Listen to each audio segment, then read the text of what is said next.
Good afternoon or good morning, depending on where you're from. It could either be the West Coast where it's still before noon, or it could be the East Coast where it's afternoon. So anyway, we're glad that you joined us.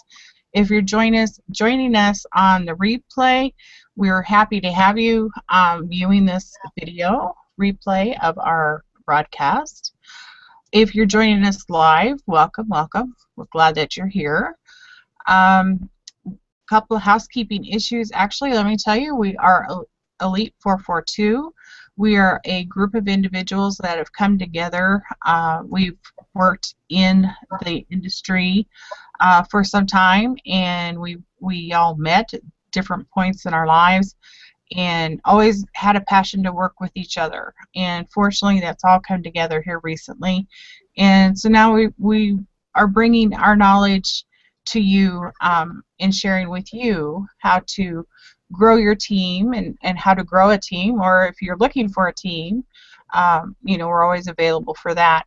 A couple more housekeeping issues is below you're going to see a comment section below this video if you're on our Elite 442 page, or if you're on another fan page being broadcast, simulcast through there. There is a comment section below the video, and we will get those comments. So please go ahead and take a moment, put a little comment down in there.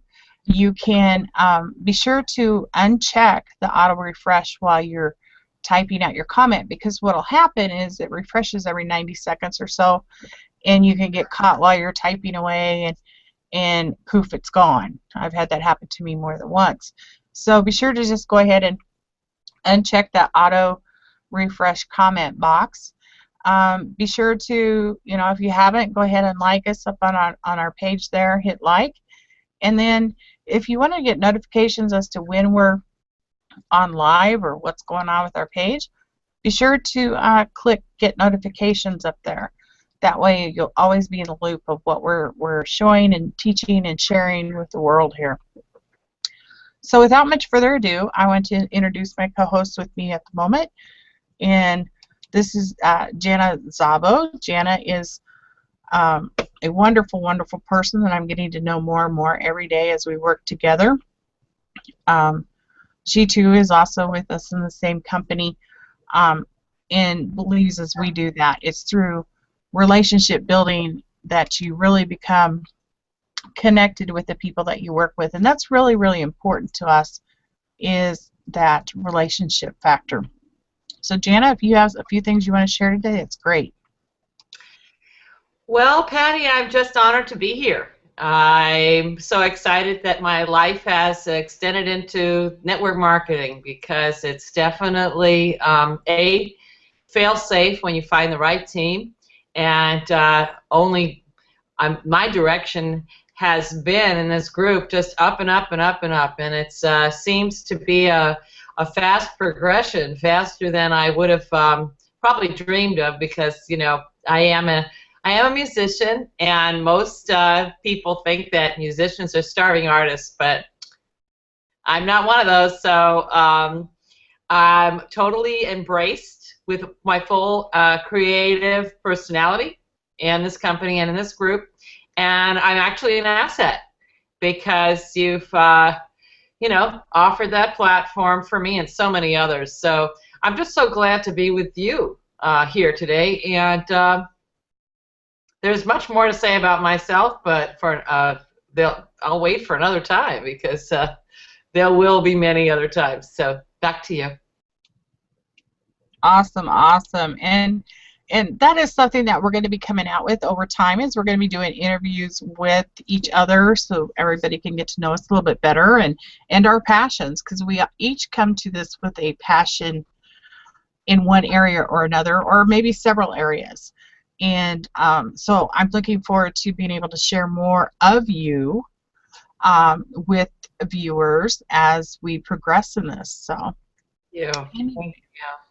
So it's and awesome. I'll interview you too, because I would like a lot of people that I know to know more about you as well. Oh, thank you. I tend to work a lot behind the scenes, but I appreciate that. very much.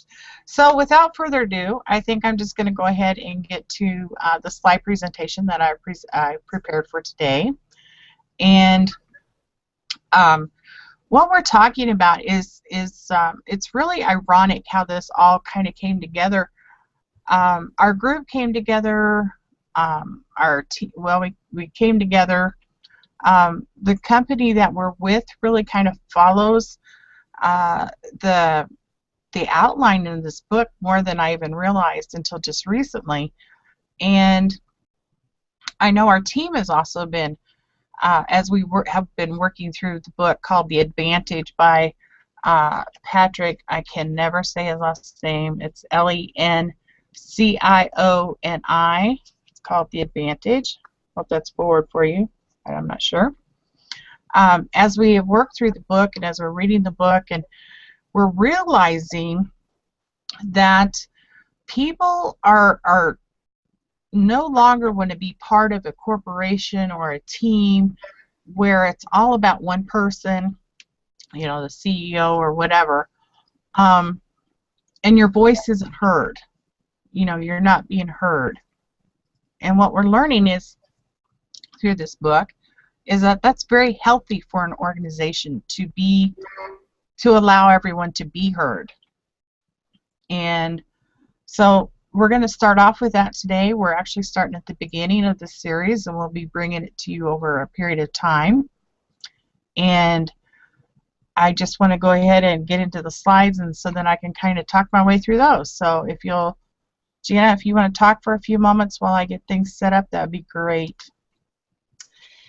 Sure. Well, mindset is just such a great thing. I know that every day I wake up and I'm, well, the reason why I wanted to just add to that and talk about that is just because it's really the only way to start each and every day and every way, because we are, you know, in this whole life together, and everybody's got their own things going on in their personal life, but really when we come together we have the opportunity to build and also with that prosper, and prosper in the heart, you know, heart level and in the pocket. So mindset helps in both of those aspects.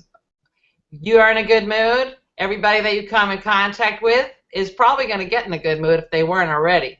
Or you'll find out that they're never in a good mood. But you will find out those select people that you might want to tap into and talk to about maybe your primary business or you know, team building, or how you and that person can work together, or what they're doing, just finding out what they're doing and seeing how you connect. Because once you have positive mindset, you really have everything. It's a pathway to communicating with others. It's a pathway for building success. And so, Patty, it looks like you have this ready to go.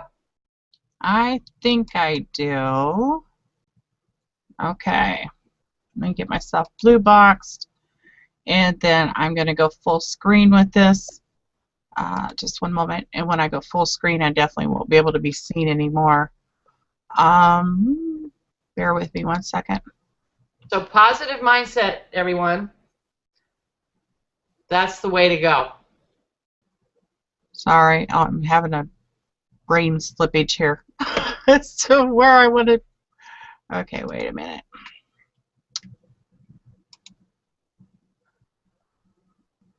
Now, if I wanted to do this without you guys watching, I would have had it already done. Present. There we go. Okay. So, welcome once again to Elite 442. We like to say where the magic happens, and I truly believe that.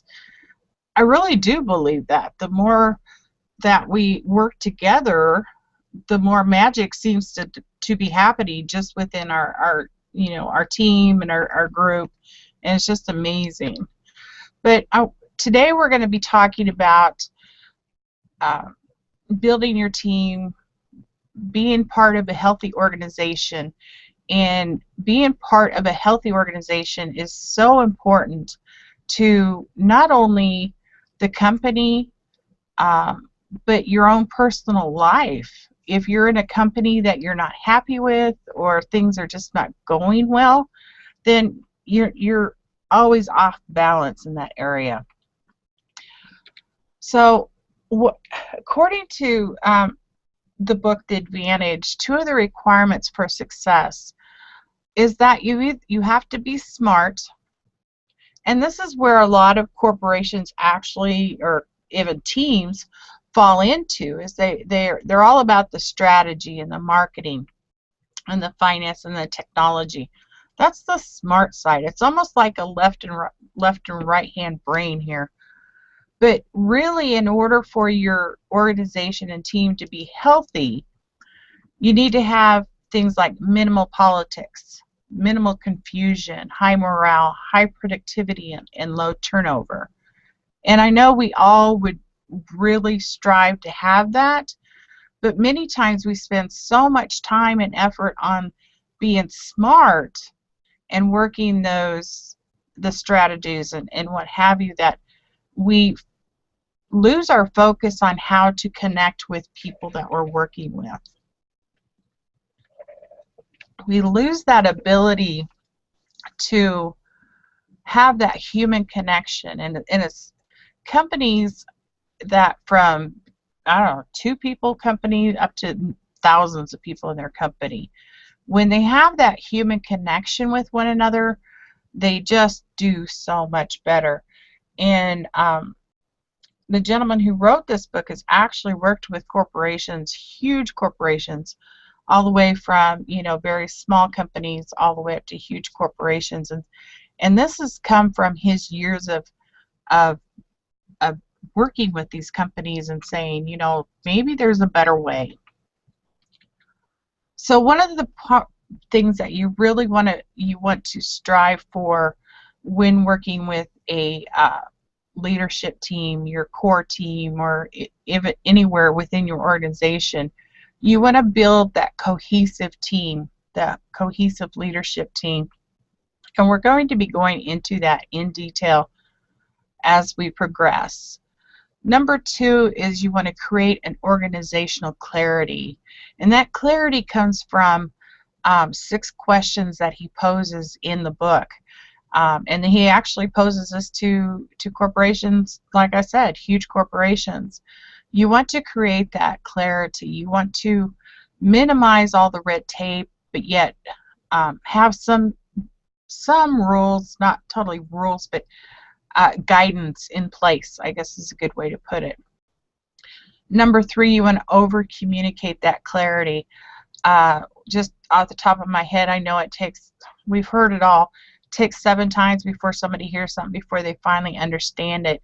And I know even with myself, you can tell me something, and depending on my frame of mind, when you tell me on whether or not I have received it or not. And that's very, very important as to whether somebody is receiving or their perception of what you're saying does not align with what they're hearing. And then number 4 is basically reinforce and maintain that clarity. And as we go through this, we will be talking about each one of these sections in quite detail. So he starts off by saying that you need to have a 4 discipline model. And of course, I just showed you that the picture of it. But here's where he kind of breaks it down. Number 1, the discipline number 1 is that an organization can't be healthy if the people who are charged with running it are not behaviorally cohesive in 5 fundamental ways.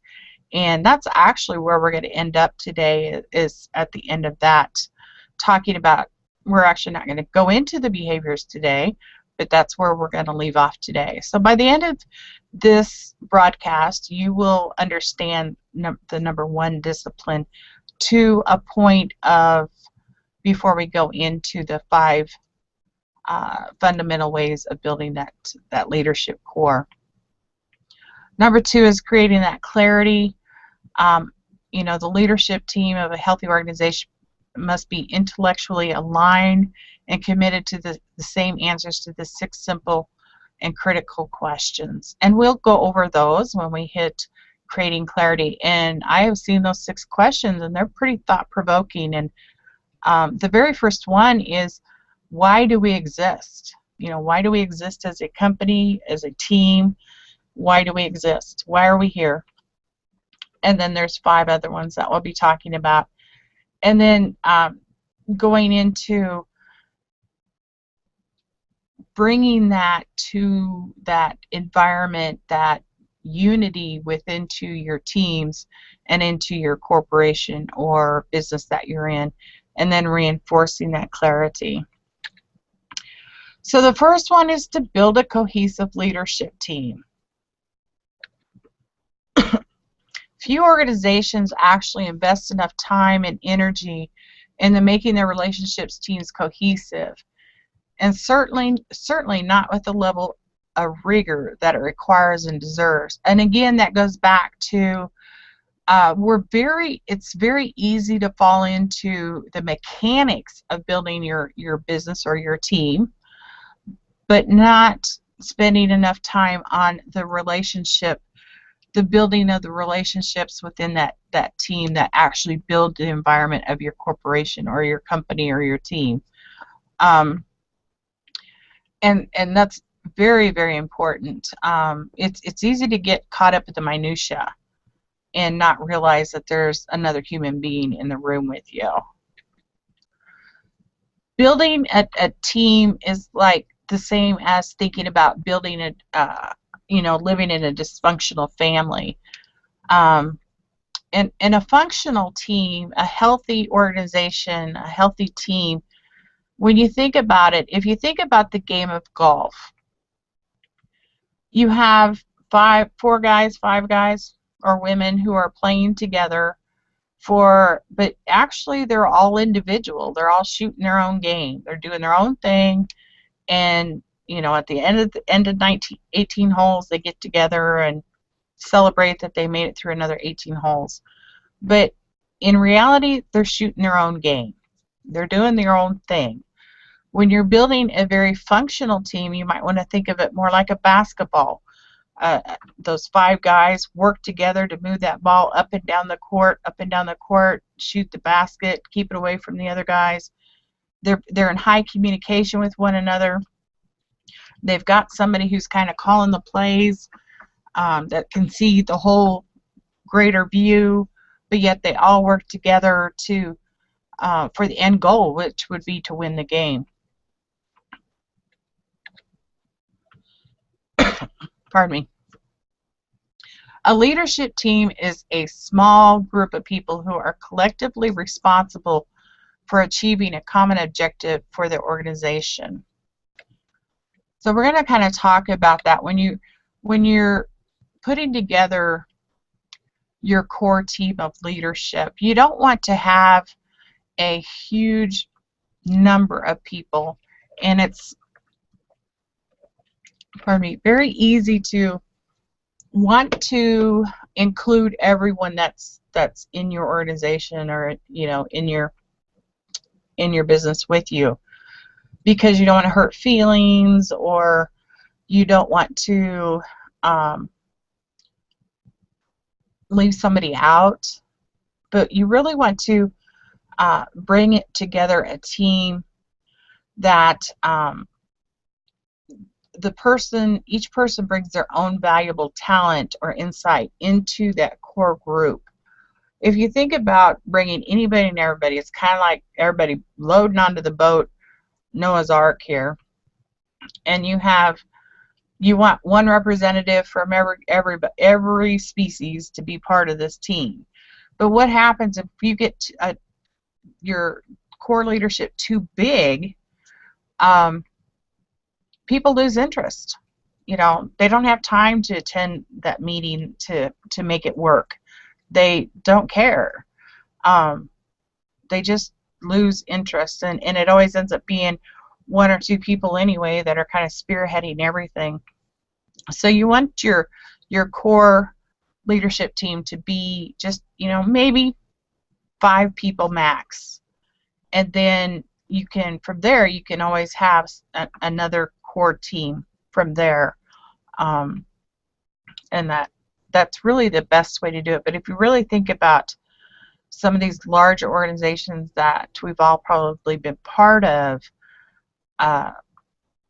you probably felt like a mouse on that Noah's Ark at one point in time. You know, here's a huge elephant.